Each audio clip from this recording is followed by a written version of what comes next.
email me, because since most people aren't working in their offices right now, we're not going to mail out a hard copy as we usually do. I want to remind everyone that the way that we communicate as a group is through the Mobilize listserv. And if you would like to, if you're not on that listserv and would like to be added to it, please email me. I will put my email in the chat in just a minute. And also everyone who's a member of this listserv can send messages to it. Please limit your messages to, you know, things relevant to us watershed educators.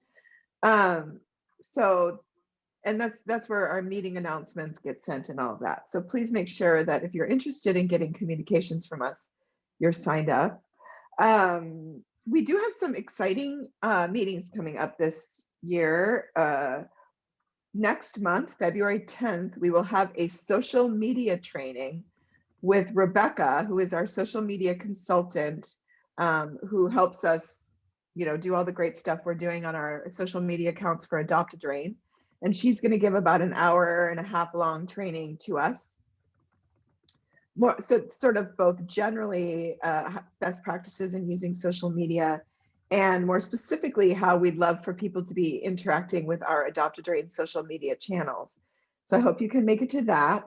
We also, in March and April, we're going to have a legislative update with Trevor Russell from the Friends of the Mississippi River, and a report on the research we did in collaboration with the City of Minneapolis and the University of Minnesota, studying sort of how to make the Adopt a Drain program more inclusive. So Amit Pradhananga from the Center for Changing Landscapes will be giving a presentation about that. I just wanted to take a moment also to just let everyone know that Lyndon Torstenson, one of the founders of the Metro Watershed Partners, and the most consistent member, along with Tracy Ferdine, my boss at Hamline University, will be leaving the steering committee, I think for the first time in 20 years or something like that. And so I wanted to just take a minute to give a shout out to Lyndon. I honestly don't know how we're going to make it without him. I just really count on his amazing insights and just the way he's very thoughtful and always shows up. And so we're going to try and hobble along without him, but I just wanted to take a moment to acknowledge all the great contributions Lyndon has made over the years and thank him. And just, he will continue, I see his face on the screen. He will continue to attend the meetings. We're not losing him entirely, but just thank you for all your great service. And yeah, we will miss you on the steering committee. Leslie Yetka is also leaving the steering committee this year. We're getting a few new members. And I was actually frantically looking for my email with their name, but Yordi and Lila from Metro Blooms will be joining the steering committee, along with Kristen from the city of Woodbury. See, I knew if I said it slowly enough, Angie would fill in. Yeah, Kristen Seaman from City of Woodbury. That's right.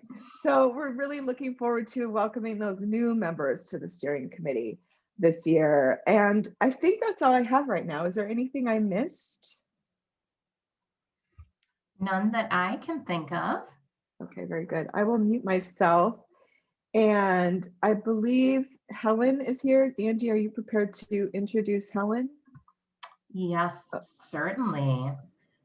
So our keynote presentation today, we have Helen Goeden talking about drinking water contaminants of emerging concern and a new initiative. She's been a toxicologist and risk assessor for over 30 years in the area of environmental health, worked for 9 years in the environmental remediation and waste programs at the MPCA. And for approximately 18 years, she's worked at the Minnesota Department of Health. And she is going to be, like I said, talking about some of these emerging concerns development, improvement, and integration of risk assessment methods, and some of the upcoming projects. So without further ado, I will be quiet and let Helen continue talking. Okay, thank Thank you you. for joining us today, Helen. So do I just click on share my screen to bring up the presentation? Is Yep. that Yes. okay?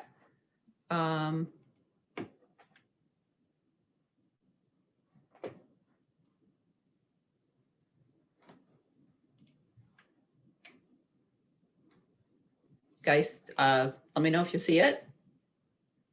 Yes, you could enter full screen mode if you wanted to. There you go. Okay. The box with you guys in got really tiny, so when I did that, okay. I did see a couple of familiar names, etc. I guess on the participants. I know I worked on in WEP for quite a few years with Paula, so nice to see you again. I have my video off because I'm having some connection issues, so hopefully those will settle down. But I told Angie and Jana that I really appreciated the invitation to come and kind of give you an overview of our program. And so I'm giving an overview and giving some history, which you know, some of you may be familiar with, I don't know, but hopefully you'll find this informative, and please let me know, although I don't know how I would see it, but I guess if Angie or someone sees questions in the chat or something to let me know, but feel free to interrupt me as I'm going, you know, if you've got any, you know, clarifying questions and that sort of thing. So this is what I hope to share today. I mean, the first question is, well, when did the light bulb go on about, you know, what we sort of view as emerging contaminants today? And why do we have concern about those things? And then get into an overview of the various CEC initiatives at the Department of Health, specifically the program that I work in. And the main activity really is development of human health-based water guidance. That takes up the vast bulk of our resources. And then there are a variety of other activities too that I'd like to share with you. And then, you know, certainly open it up for questions. So historically, you know, as Angie indicated, I've worked in the area for over 35 years now. And historically, the focus for like risk assessment and environmental impacts to chemicals, at least up until almost the end of the 1990s, was really on chemicals that were released from industrial sources. You know, the end of the smokestack or end of the pipe, Superfund sites, that sort of thing. But in the late 90s, the US Geological Society chemists were going to expand their monitoring efforts in the environment. And they asked themselves, I think, a simple question, which was, well, which chemicals should we be looking for? And they decided to base it on, you know, volume. What chemicals are produced in the largest volume? And not surprisingly, it's not those things maybe that you think of as your typical industrial chemicals. At the end of the 90s, they conducted this environmental monitoring, and I think it was for almost 300 chemicals. And it was, you know, a large group of pharmaceuticals, hormones, and what they referred to as wastewater contaminants, which it's not that the wastewater treatment plant puts these contaminants. It's the wastewater treatment plants are the collection point for everything we put down the drain. So a lot of those chemicals were related to consumer products and that sort of thing. And this was actually, I don't know if it's a surprise, but it certainly caused a sea change in attitudes about where environmental contamination comes from. So yes, it does come from industry, but it also comes from every single one of us. We all impact the environment. And I think that was a bit of a surprise for some people, the magnitude of which that was happening. So this paper actually remains one of the most cited papers in the journal's history. The other thing I want to note before moving on from this slide is almost immediately after this came out, state agencies, state programs at the Department of Health here and in the Pollution Control Agency actually reached out and partnered with this group at USGS to assess wastewater, surface water, groundwater, and drinking water, particularly for surface water systems, drinking water systems here in Minnesota. So that was almost 8 years before we had a formal CEC program at the Department of Health. And that was actually a really risky thing to do because they didn't know what they were going to find. But so I think that's an important thing for people to realize. And that collaboration between the state agencies and USGS actually continues today. A lot of the CEC monitoring at PCA includes using USGS analytical laboratories. And at the Department of Health, our source water protection program actually has a CEC monitoring project underway as well. So that active collaboration is still continuing. So why are we finding them? You probably already know the answer to this question. We use society, industry, we as individuals, we use a lot of chemicals. Chemicals can be very useful, but they don't always sort of stay where they're maybe most useful. So there are more than 100,000 registered chemicals, and probably there's been estimated anywhere between like 30,000 to 50,000 are sort of in common use, whatever that means. And so there are millions of tons of chemicals that are used annually, in industry and agriculture, consumer products, et cetera. So we use a lot of chemicals, and we have really good chemists. So we're better at looking for them and finding them. So analytical methods, detection levels have been dropping. I've heard, remarks like we're chasing zero. We're now measuring down into the parts per trillions, or maybe even lower than that. And the chemicals that we can look for keep expanding as well, and chemicals that we can definitively identify and quantify. So that's one reason. And then we are also looking in more places. It's not just what people think of as environmental media, but there are, now multiple biomonitoring programs across the country. And there's a national biomonitoring program that actually started in the late 90s as well. So we're looking, at least for some chemicals in people, which, often tends to put a bit of different perspective on things. It's one thing to say we find, X in the water, but it's another thing to tell a person, well, we found X inside your body as well. So, and this, leads to a key question. This raises questions. And part of the difficulty is, and the concern is, that we have very few health-based guidance to provide context to these chemicals when we find them. The US EPA only has enforceable MCLs. Those are the enforceable standards for public drinking water systems for about maybe 90 chemicals. For less than 200, they have non-enforceable health advisories. So you can see that's a very, very small number compared to the number of chemicals that are out in the environment and that we use. So I think I'd like to quote Mark Ferre, one of my colleagues at the Pollution Control Agency, because I think this sums it up pretty well, is, we like to go out to our very remote lakes and outside areas, particularly here in Minnesota, and think that they're pristine. But even there, we see the footprint of our chemical society. We still find things out there. So really what this is we're finding, chemicals that we never suspected are showing up in places that we never expected them to be. And that is sort of, in a nutshell, I think, why we initiated a Chemicals of Emerging Concern program.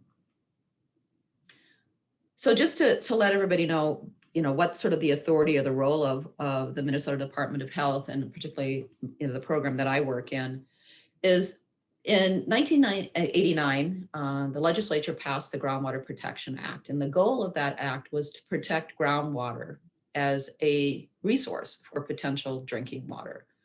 I think roughly 70% of the population in Minnesota, their drinking water comes from groundwater. So this is an important goal. And that act also explicitly gave the Minnesota Department of Health the authority to develop human health-based values for groundwater contaminants that were found in Minnesota. And they gave those health-based values a name. They called them the health risk limits. And these health risk limits are strictly health-based. They represent a concentration of a chemical in water when it's used as drinking water that is likely to pose little or no risk to human health. And that is for the general population. So that includes, sensitive populations. Now, the health risk limit rule for groundwater, it does not specify at all if anyone is required to use those values or how they're required to use them. So these are not enforceable standards.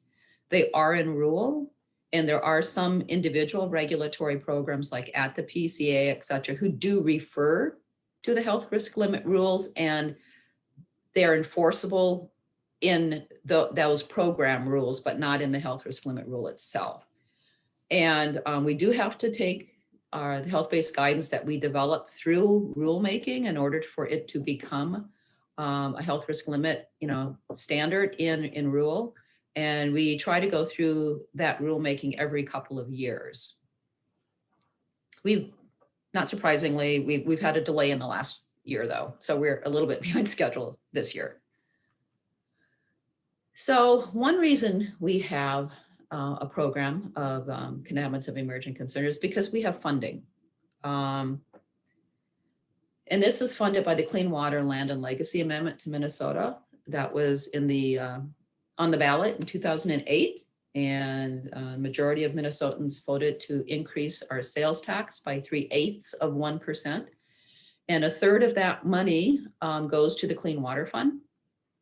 And a minimum of 5% is dedicated to drinking water protection. And then the program that I work in, the CEC initiative, gets a piece of that 5%, or whatever percent is dedicated.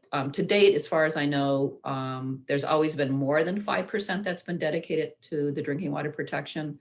I don't know the exact percentage, but I do know that they've always put more than that minimum of 5%.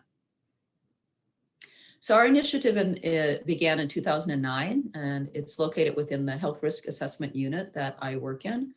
So the bulk of what we do is developing these health-based values for CECs in groundwater or surface water. This is in essence an expansion. Those health risk limits were really only focused on groundwater contaminants that have been found in Minnesota's groundwater. So the CEC program allows us to go beyond that. And the program, we also have funding for analytical method development, some research on special projects, and then outreach and education grants, which I'll also get into in a little more detail later. Now, the Health Risk Assessment Unit itself has actually existed since the late 1980s, and it has a very long history of developing water and air guidance values, but mainly for those legacy contaminants, so mainly for specific regulatory programs. The unit also sort of functions as on-call consultants for other state agencies and programs as well, when questions come up. So this sort of schematic sort of outlines the 5 steps to our guidance value development process. And in the next series of slides, I just want to step through each step and just briefly explain to you what that step entails and how we go through the process. So first of all, I should share what we use as a definition for an emerging contaminant. This definition is pretty broad, but it is also one that we use to determine whether or not, when something is nominated, whether it really kind of belongs in our program or not. And there are a few other criteria as well. So we define a contaminant of emerging concern as a substance that has been released to, found in, or has the potential to enter Minnesota waters. And it poses a real or perceived health threat. It does not already have Minnesota health-based guidance, or it has new or changing health or exposure information that increases our level of concern. And this last bullet is one that we may have guidance on it, but something new information has led us to question or wonder whether that guidance is still adequately protective. So that if we have concerns, we can reevaluate that guidance value. So the first step is nominations, and nominations are always welcomed, and they can be made by anyone. It doesn't require a lot of information, but it does require that you identify a contaminant. Nominations can be by phone, email, or we also have an online submission form. To date, we've had about 150 chemicals that have been nominated. Some of those chemicals had been nominated more than once by different parties. And so far, we've only quote unquote excluded less than 10 as not being, eligible for the program. In some cases, that's because there wasn't a specific contaminant identified. For example, if someone nominated water contaminants, that wouldn't be specific enough for us to accept that nomination. If it was a contaminant that our sister program, the Health Risk Limit Program, was already working on, we would not take it into our program because one of the requirements from this initiative is that we would support or expand existing programs, but we wouldn't supplant, we wouldn't take their work away from them. So that's another reason why on occasion we have not accepted a chemical. So the vast majority, obviously, we have pulled into our program. So this is a sort of a screenshot of our homepage, and I just wanted to circle. There's a very simple URL to get you to our homepage. And on this page, there's a couple of things I just want to point out. Throughout that entire process, we send out announcements and update our stakeholders on our activities through a free GovDelivery subscription service. And you can sign up for that by simply clicking on where I put that second circle, or and you just click on there and you put in your email, and you can choose, from what programs or what types of activities you want updates. So you can select just ours, or you could do multiple ones. But this is how main way we keep people updated. When we put out a call for nominations, or when we initiate a review, or when we complete one, we send out a short announcement. So if you wanted to nominate, where that arrow has appeared, you can click on Nominate Contaminants. That will take you to the page that has that online nomination form.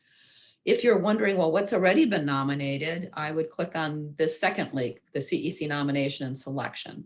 And that will take you down further on this particular page to a nomination, let's see, what's the name of this table? Nominated Contaminant Status Table.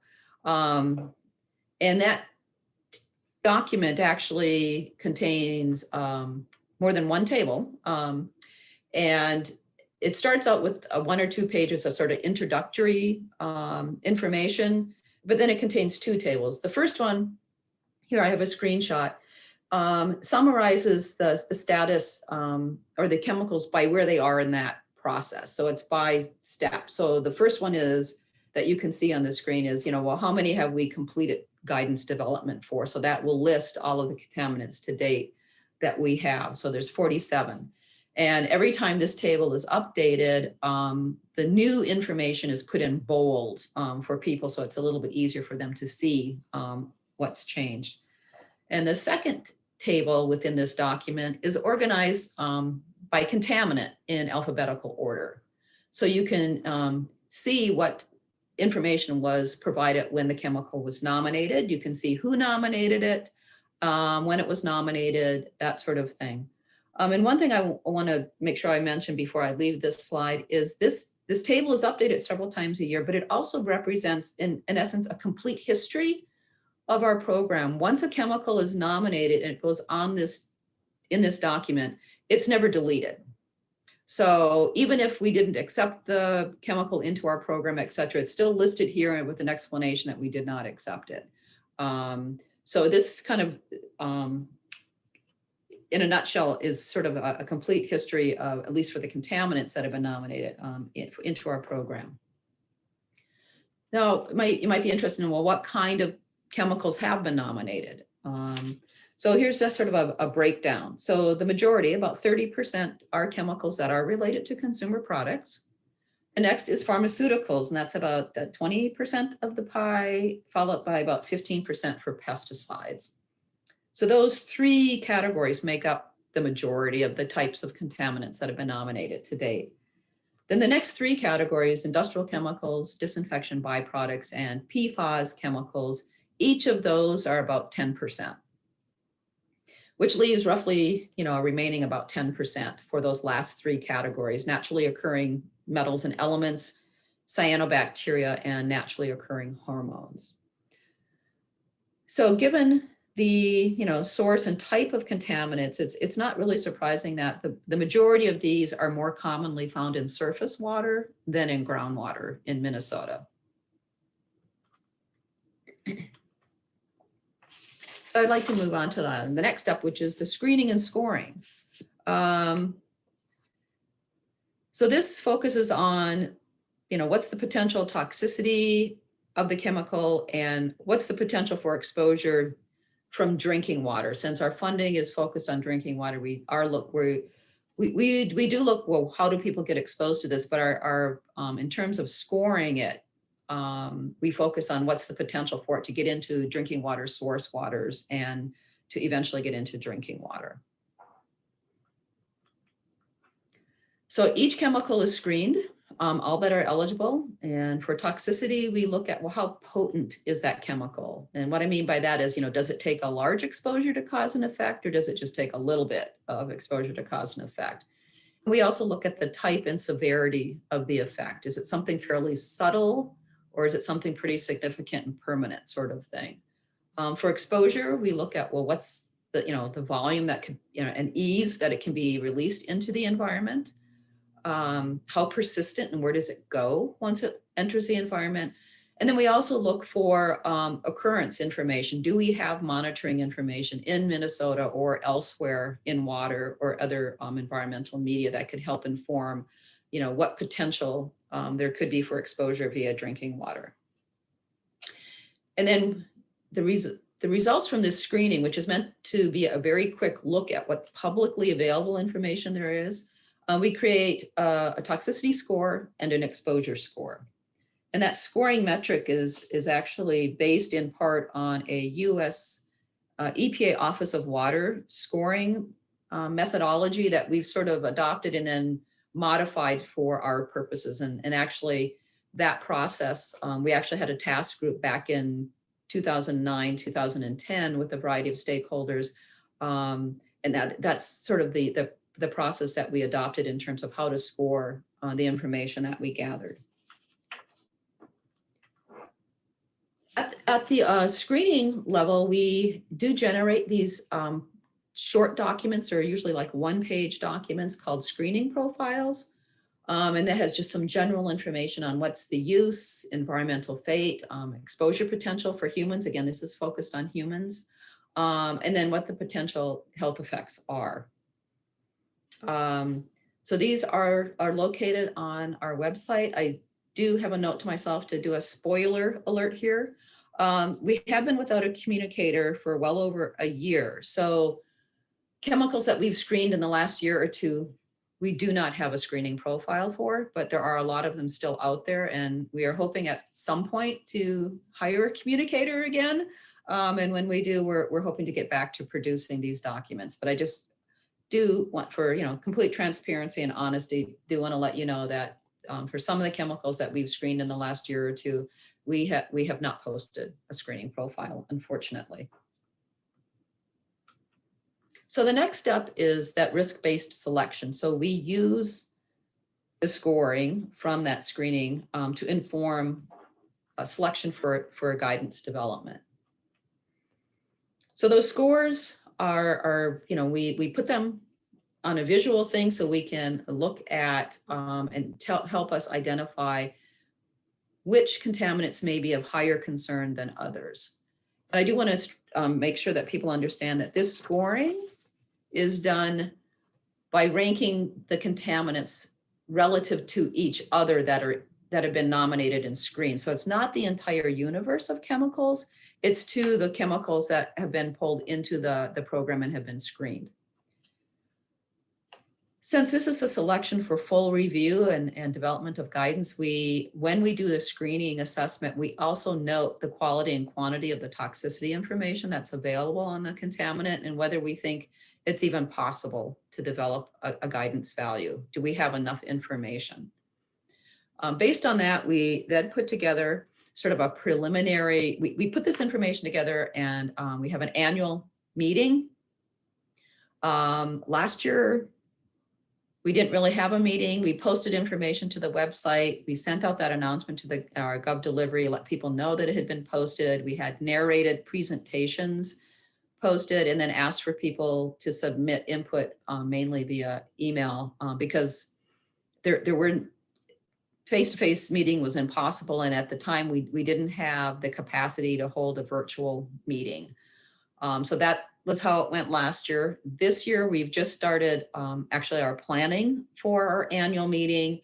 And at this point, we're planning for it to likely still be a virtual meeting, but we're hoping to actually have an interactive virtual meeting this year is the hope. And at that meeting, we and obviously, if you can't make the meeting, the information is still posted on the web. We solicit stakeholder input, both on improvements to our process, but also, to the chemicals that we have identified on a preliminary work plan that we think would be good candidates for us to develop guidance for, just to find out, to get some feedback. Now, contaminants that we don't pick for a full review don't disappear. They stay on the list, and they're candidates for, the next time we do a ranking and development. So as I said, last year we didn't have a virtual meeting, but a lot of this is posted on the website. So this is sort of a schematic of the scores from the chemicals. I think there's almost 70 that we were able to score and rank. And so again, we take that ranking and feasibility and the stakeholder input, and our focus is really sort of at that upper right quadrant of the chemicals that are higher concern. So this is kind of a blow up of that. And then the chemicals that were selected with stakeholder input, we did make a couple of modifications from the preliminary draft that we proposed to what was finalized. So those that are highlighted in yellow are the 10 contaminants that went on our work plan for this last fiscal year. Obviously the fiscal year we're still in. Needless to say, we've picked up one or two of those, but the vast majority of staff in our unit have been reassigned to COVID. Up until about a week ago, I was the only one that was still assigned to a regular work. I went back to regular work last August. So we are definitely not making a lot of progress on our work plan this year, but this is how the process works. I just wanted to share all of that with you. So once something is selected for guidance development, we send out that Gov delivery and let people know that we're initiating a review. So far, we've developed guidance for 47 emerging contaminants. Some of those we've actually reassessed more than once when new information came up and we felt that we needed to take another look. So, 47 doesn't quite convey all of the reviews that we've done, because there's been several chemicals that we've done, we've re-reviewed more than once within the guidance development process. And our sister program, that health risk limit program, has reviewed almost an equivalent number of contaminants. So we have, roughly 100 contaminants that we have taken through our guidance development process. I wanted to say a little bit about our guidance development process, because it is actually unique to Minnesota. The vast majority of other programs and agencies in the US and to a large extent across the world really focus on developing chronic guidance with the belief that that is going to give you the most conservative, most protective assessment. Back in 2008, we completely revised our methods for how we develop guidance. And we now look at short as well as long-term exposure. And one of the reasons this is really important is, and we also look at sensitive subpopulations. So we look at sensitive life stages and also individuals who are highly exposed. So we don't just look at long-term exposure, we also look at, what kind of toxicity is there? Are there life stages that are more sensitive? And also, how long do you actually need to be exposed before you start seeing those health effects? Do you actually need years of exposure, or will some of these health effects show up in a much shorter time period? So I just wanted to kind of share that with you because our program really is unique. I'm not aware of anyone else who actually does this. So I just wanted to make sure that that was conveyed. And then I wanted to share this next figure with you too, just to drive home the really big difference is this intake rate. So for those short-term exposures, we actually look at a bottle-fed infant. And one of the reasons for that is on a per body weight basis, the amount of water they drink is almost 7 times higher than what an older child or an adult drinks. So they are a very highly exposed population. And that life stage can also be very sensitive to toxicity, to chemicals. So I just wanted to also add that because I think it's really important for people to understand that we are extremely thorough and that this type of assessment is different than what most other states and the national EPA actually does at this time. So I just want to put the pie chart up again.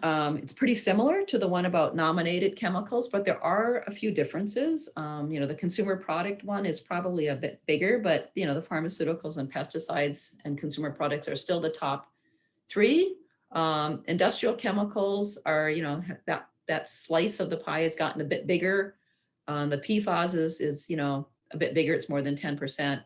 And then we have a few guidance for cyanobacteria, naturally occurring elements, and then disinfection byproducts is quite small. So the 2 big differences is the natural hormones have disappeared. We have not developed guidance for naturally occurring hormones today. And the disinfection byproduct slice has also gotten quite a bit smaller. And the reason for that is about 2 years ago, we have, in essence, pulled them out of our normal guidance development process. And a key reason for that is disinfection byproducts mainly result from the necessary health protective process of actually disinfecting water systems, which is absolutely necessary to protect health. And our regular guidance evaluation process only focuses on the risk associated with exposure to a chemical and there's no counterbalancing for situations where there may also be benefits. So the disinfection byproducts have been pulled out of our regular assessment and will be evaluated through a special project assessment so that we can balance those special considerations.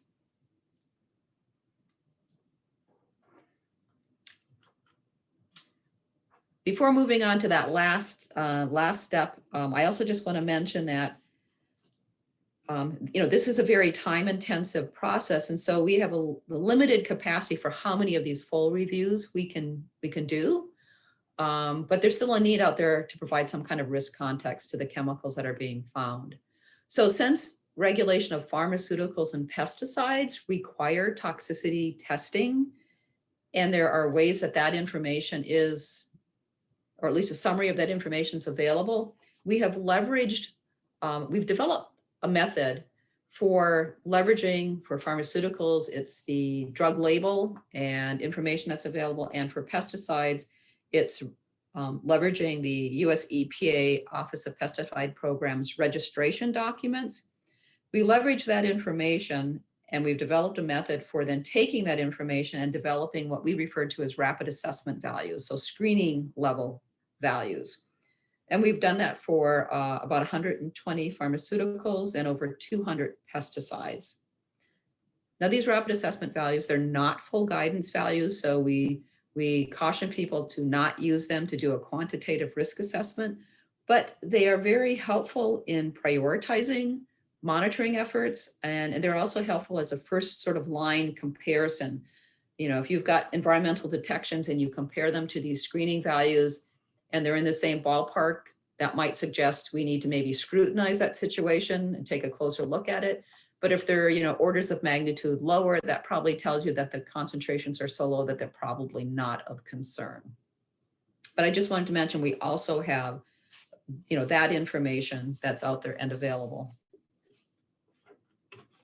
And I also want to let you know that, there are chemicals both at the screening level and the guidance level where the data is there are some that the data is so limited, we weren't even able to score them. And then there are some where we have a small amount of information, but it is not enough for us to develop guidance. So if we don't have information, we really cannot take it through our process and develop guidance.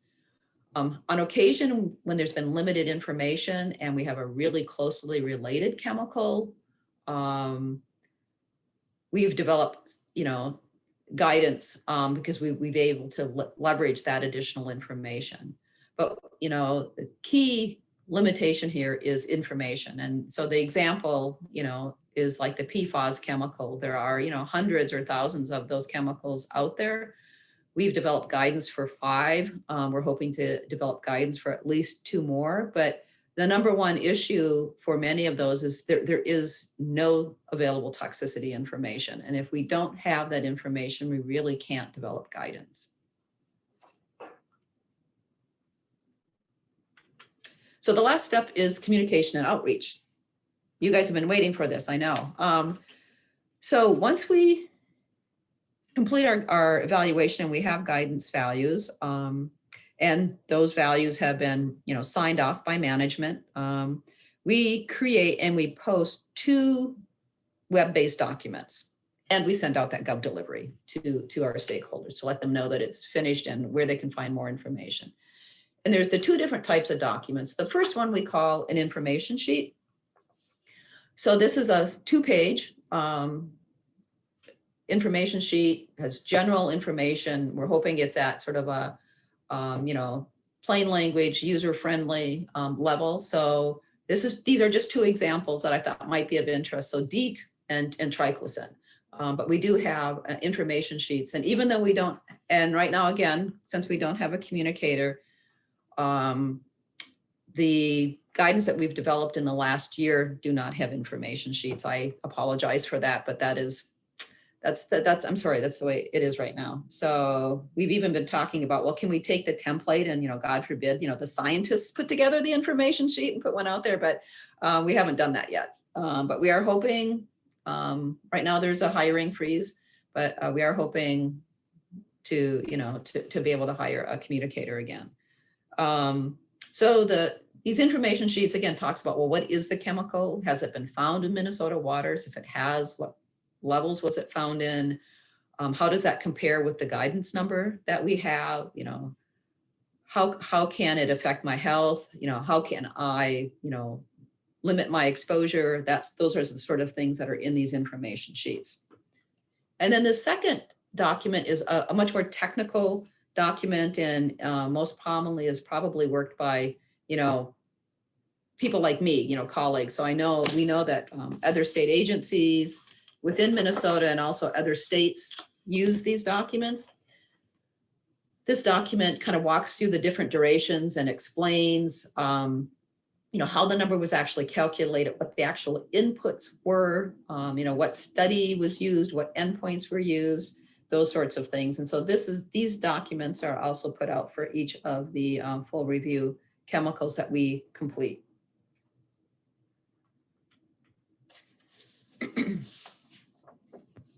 So I don't know, I can't really see the chat, so I don't know if there are any questions at this point, or if not, I guess I'll keep going.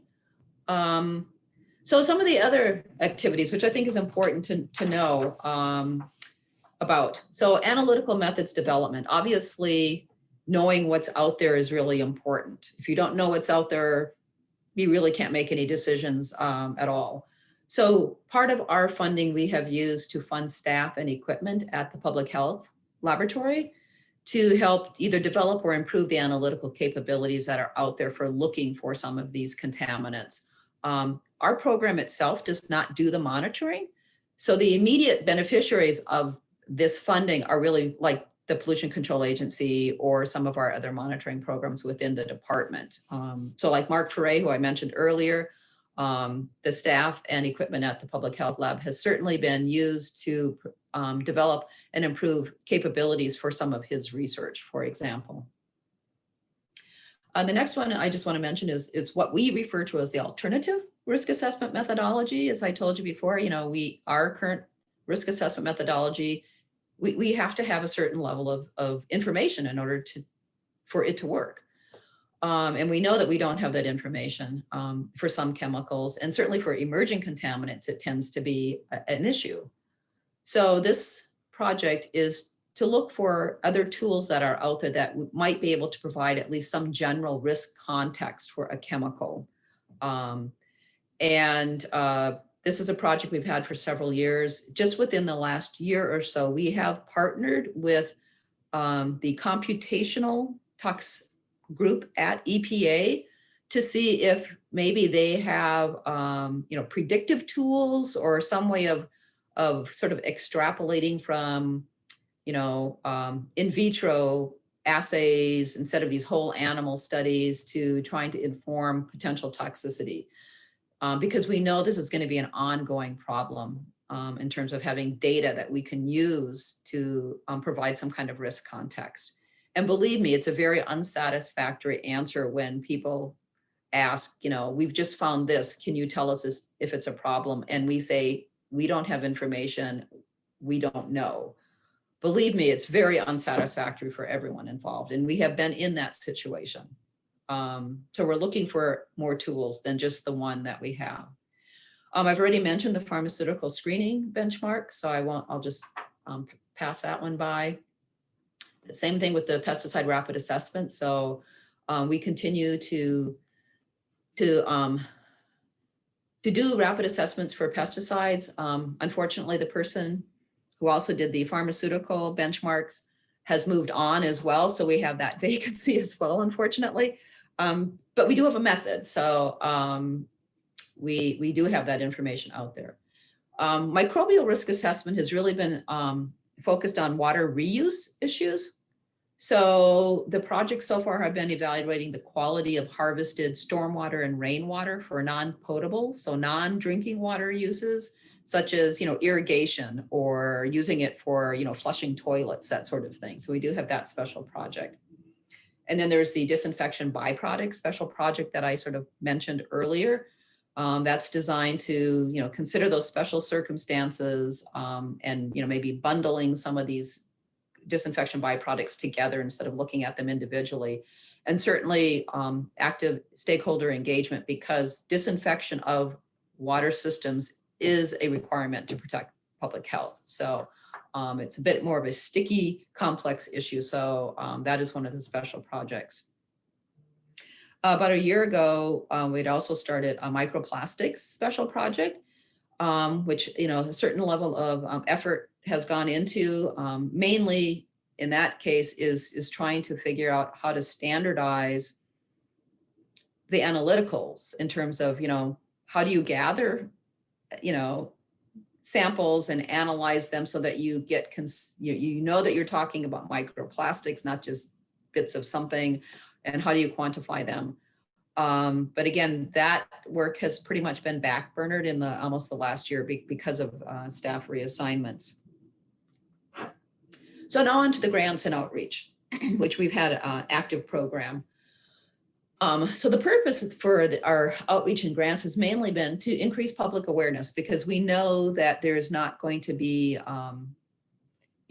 major impacts and changes to, chemicals entering the environment without public awareness. And, these focus on personal actions and steps to reduce individual exposure, but also release of the contaminants to the environment. And recipients have been varied. We have local and regional units of government that have gotten these grants, nonprofits, and also some professional water resource organizations.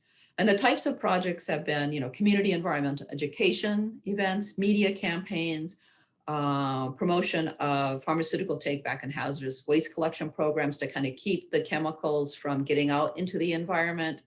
And then the Western Lake Superior Sanitary District a few years ago created an outreach toolkit for others to use, and they could customize and build their own outreach materials. And I think that varied from, videos all the way up to billboards sort of thing. And I do have an example. There's a little tiny short YouTube video, which I guess I'd like to play just to see. I'm assuming that will work. Let me try it. So there's a series of these, and this is just an example. So I'm hoping this works.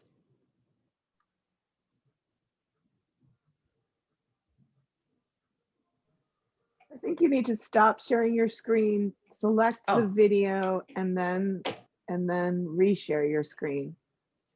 Yep, I was going to add the one other thing. If you're sharing something with sound, when you share your screen, you have to click on a little box in the lower left-hand corner to be able to share your sound also. Okay, let me try. I have learned that from experience sharing videos. Okay. I figured it was more complicated than I thought. Okay, so let me do this again. I may have to restart the video, so hold on.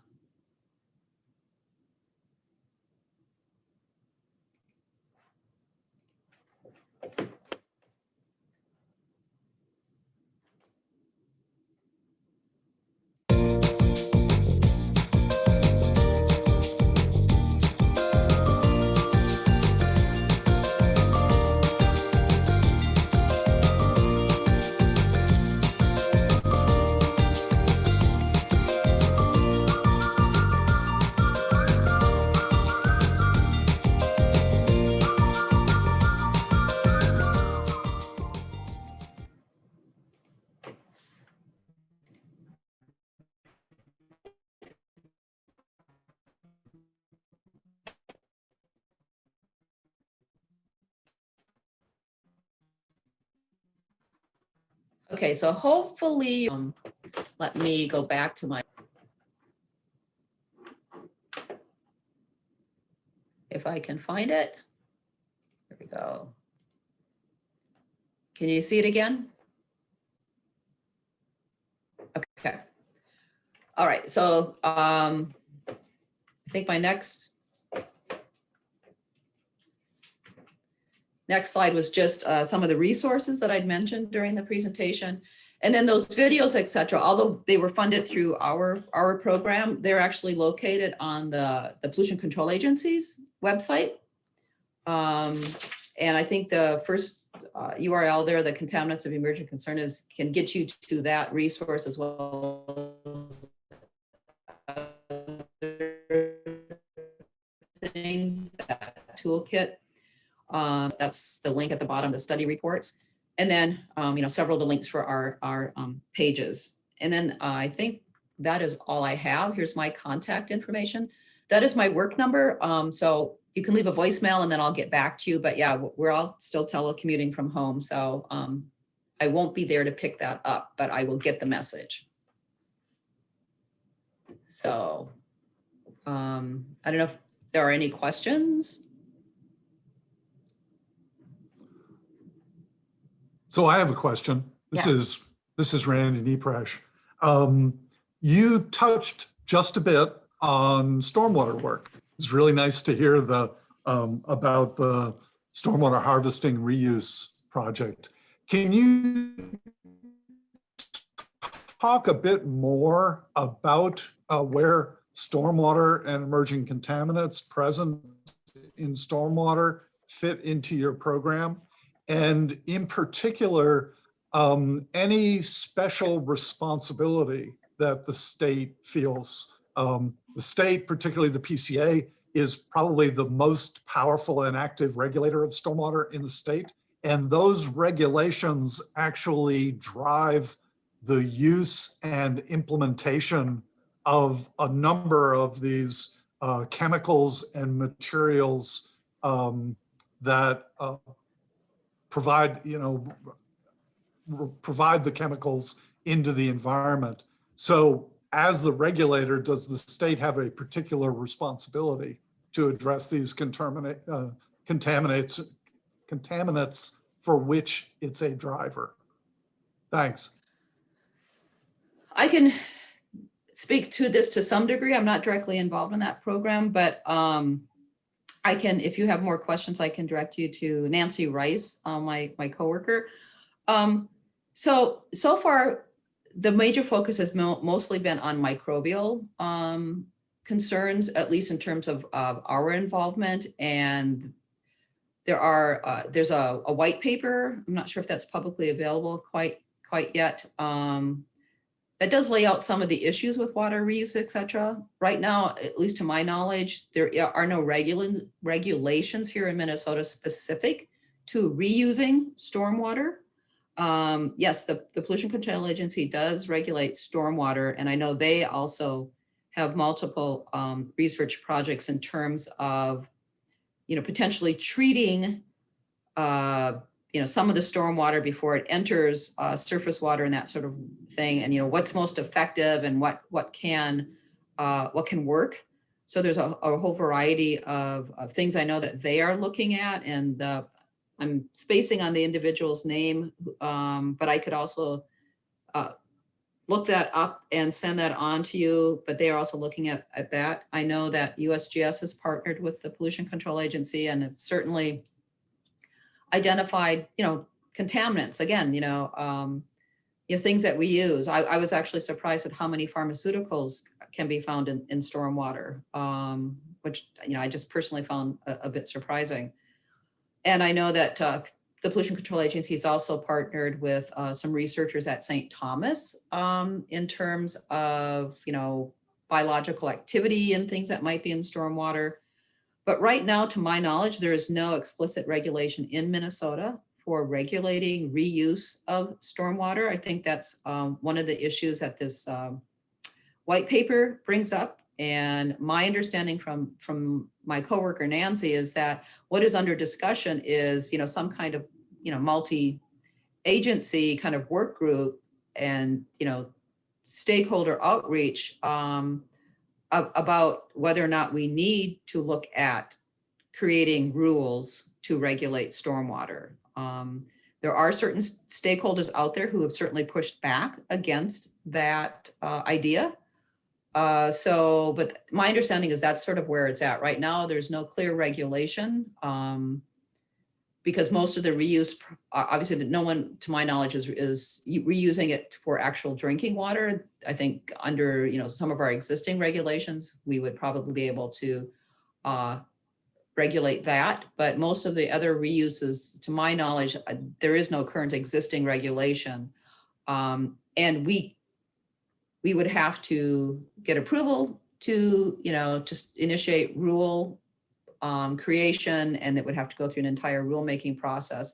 So those would be the requirements for creating a regulatory infrastructure in terms of water reuse in that way. At least that's my understanding. I don't know if that adequately answered your question or not, but if I can certainly send, Nancy Rice's contact information. She's been the one who's most directly involved and basically was a major author of that white paper, et cetera. Thanks, that helped. Okay. So Helen, there was also a question in here from Nick Voss from Blamo. He was noting that there was a Star Tribune article a couple of weeks ago about cocaine in Minnesota lakes. And he's wondering if that is something that's an actual concern, or is that more like a shock value kind of story? Well, legal as well as illegal drugs are used, and yeah, they eventually end up in the environment. So I don't think they've been nominated to our program yet, but my understanding is there were very, very low levels found. I don't know if it was for, shock purposes or not, but I think it does convey the message that, all the different chemicals or drugs that are used eventually will find their way out into the environment. I mean, microplastics too, some of the highest concentrations have been, been found in Nepal at the, top of the mountain ranges because it comes down in precipitation. So, I think it was, conveyed to sort of drive home that point that, everything that is used eventually will go out into the environment. And to add to that, Thanks, Angie. From the angle of the Department of Health, is that like a higher priority message about the diversity and the everything gets somewhere message, or is there a bigger priority on what is the concerns and the pressing stuff that you know about, and sometimes you kind of seems like, you know, overloading the public with multiple message about this one is bad and this one is out there, and that's just boggling to think about, and then you're going in different directions. So what direction does the public health try to take? I think we try to put things in context. I think you had kind of two questions within your comment, if I interpreted it correctly. So one was on the diversity thing, so remind me to come back to that. But in terms of the messages for the public, I think we try to provide context. Chemicals are going to be out there in the environment. We're all exposed to chemicals on a daily basis. Our bodies are made up of chemicals, really, if you want to think about it. So those information sheets, I think, provide the context. And to date, the majority of the emerging contaminants that we have assessed, the levels that we're finding in the environment do not pose a concern. And we clearly state that. That's one of the goals of those information sheets, is to provide that context. In the case of triclosan, for example, we actually say and advise people to not use triclosan products unless they've been directed to do so by their healthcare, you know, either their dentist or someone else. So we do try to provide that context to the public. And, but yes, we're all exposed to chemicals. We you know, don't want to cause undue panic, et cetera. I understand the desire from people to say, well, I don't want chemicals in my body. I don't think that's a very realistic expectation. And because we are surrounded by chemicals, whether they're, you know, natural from, you know, combustion sources to whatever. But we do try to provide that context about whether or not the concentrations that, you know, have been found, whether there should, you know, whether there's any health concern. And so to date, which I think is a good message, is that the levels that we have been finding in Minnesota's environment for the contaminants we've looked at, in general, they're not of concern. They're well below levels of concern. Now for diversity, the way I interpret your question is you talk about like the diversity in terms of the chemicals that we're looking at. If I've interpreted that correctly. So yeah, we are at this point sort of focusing on what's been nominated, into a large degree that has been driven by what are people looking for. So we've done sort of two things along the question of, well, are those the things that are most important for us to be looking at? So one was actually from that pharmaceutical screening project. The list that we started with there, the 120, was not based on what we're looking for. It was actually based on what are the most common pharmaceuticals that are being used. And that's how we picked those 120. And then we found out later on that almost a third of those no one is looking for in the environment. So we did reach out to, let's say, USGS, EPA, et cetera, to let them know that we had done this assessment. Here were the screening values that we came up with, and which ones it didn't appear that anyone was out there looking for, and you know, which ones had pretty low screening values, so they might be of more concern. So we reached out to programs that were doing monitoring, and chemists who you know, develop analytical methods. The second thing that we're doing along asking that question, are we looking at the things that might be the most important, is, you know, I'd mentioned that we're working with the EPA computational tox people on these alternative methods, but we've also asked them to help us try to figure out a way that we could use their massive data chemical dashboard to ask the question, what chemicals are out there that are being used have a higher chance of ending up in water that maybe we should be looking at that aren't on our list right now. So that's the other way that we've been trying to sort of ask the question, are there things out there that we should be looking for or addressing that haven't come on our radar screen yet?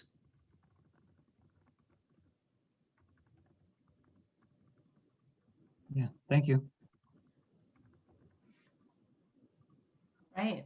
Any other questions from the group before we adjourn?